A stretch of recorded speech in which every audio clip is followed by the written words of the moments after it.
To Darlington Raceway, we're under caution at 72 laps. Dale Earnhardt Jr. leading Mark Martin, Jerry Nadeau, Kurt Busch, and pole sitter Elliott Sadler. Ford, if you haven't looked lately, look again. Look again at Matt Kenseth in victory lane at Las Vegas, helping him vault to the top of the Winston Cup point standings, where he leads Dale Earnhardt Jr., our race leader, by 74 points. And earlier today, Kenseth getting involved after Jerry Nadeau spun by himself. Kenseth drives down the racetrack, and Kenseth drives into Jamie McMurray. Both cars spin. But Matt Kenseth has come back, staying on the lead lap. He's back to 16th place, and the driver that initiated that caution, Jerry Nadeau, is third.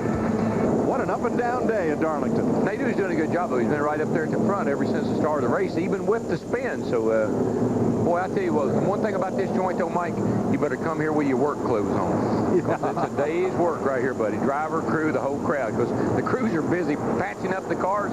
The drivers are busy tearing them up. 100 miles of racing complete at Darlington. Now, coming back into the race, Tony Raines, Sterling Marlin, and Bobby Labonte are all back in the race after crash damage. Here's Steve Burns. Hey, Mike, just to follow up a bit on Mark Martin in that 6 car, they took some air out of both front tires and took a round of bite out of the left rear. So that's the update on Mark Martin's pit stop. And Steve, that tells me that car's getting tighter. It's not want to turn. They've softened the front spring rate by taking air out of the tires and took some wedge out. And we talked right before break, Robbie Gordon, he stayed out just to lead a lap, but now Dale Earnhardt Jr. in the 8 car, he is leading the race. That group proved why they've won the McDonald's pit crew competition 2 weeks in a row. They beat everybody off pit road. From our aerial coverage provided by Budweiser, they come around the small end of the speedway, turns 3 and 4, and look for the restart to begin lap 75. As long as we keep these cars, keep them bunched up the way that we have here with all these cautions, we're going to keep on having people banging into each other.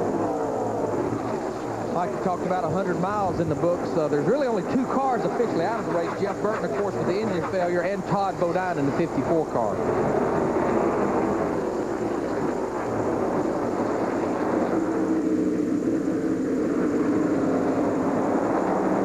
Mark Martin with a little different line there in second place, Darrell, right around the bottom of the racetrack. That's the way we used to run this joint. I mean, that was turns 1 and 2, and when your car was, it'd be a little tight on that turn there, what used to be 1 and 2.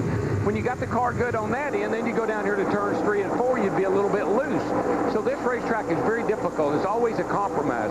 Try to get it where you can drive it on both ends. Joe Nemechek takes 10th place from Casey Mears. Here comes the 4. That is Mike Skinner. And Mike, the reason that the turns down here 3 and 4 now are sweepers. You sweep through that corner. You get down here to turns 1 and 2, you go up into that turn, you cut. You cut twice to get through that turn. Once to get in, once to get off. And it really is 2 different turns totally. Jeff Green drops to the bottom on Skinner. Makes the pass. I tell you, he's been strong pretty much all day long. Started back in 32nd position. But we watched him yesterday in practice. He was pretty good on those long runs. And like a lot like Jerry Nadeau, those guys need a good finish. First 4 races have not finished better than 25th. Well, Green's run won here in his Busch car last year, I believe it was. So he gets around here pretty well. Jeff Green in 12th. There's Matt Kenseth. Still moving back up toward the front. He's at 14th place. Mike Skinner in that 4 car, he looks like he's on the move pretty good. His old car is turning good on the exit of the corner because everybody has fresh tires right now. It's 15 laps in the run. That's when you see the good cars prevail. Wow, log jam right here. Oh, Mayfield got a little tap from Stewart. This is back from about 20th on back. There's a lot of room for your car, for you to go, a lot of places you can go, but there's no place to crawl a stick except right up in that groove. Darrell, I'm amazed, though. These guys are not bashful about getting all the way down on the apron, getting into turn 1. That's what shoots these race cars up the racetrack. Well, this is a classic slide job. You drive that thing down underneath of them, and the guy on the outside better let you in, or you're going to wreck both cars. That's what this joint's always been about, though. It's about anticipating where you're going to catch a guy. Not only the guy that's making the pass, but the guy that's being passed. And you got to let off on the straightaway and let that guy on the inside go, or you'll wreck. A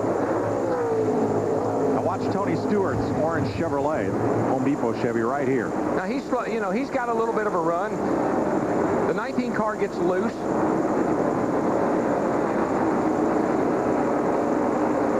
I mean, if he'd have been carrying any more speed, he'd have been in the back of Mayfield's car and have been a wreck. Looks like twice on one straightaway.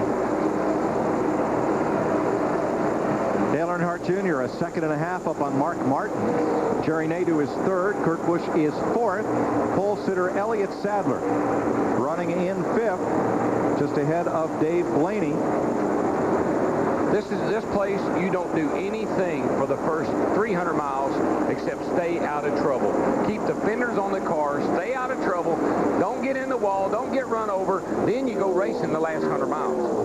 Let's go to the pole sitters pit. Here's Matt. Let's check in with his crew chief, Raymond Fox in third. What's Elliott saying about the race car now, Raymond? He was complaining about being a little bit free there at the start of the race, and on that second run there, we tightened him up a little bit. He's pretty happy. Well, I think where we're really going to be good is in the long run, and it was just one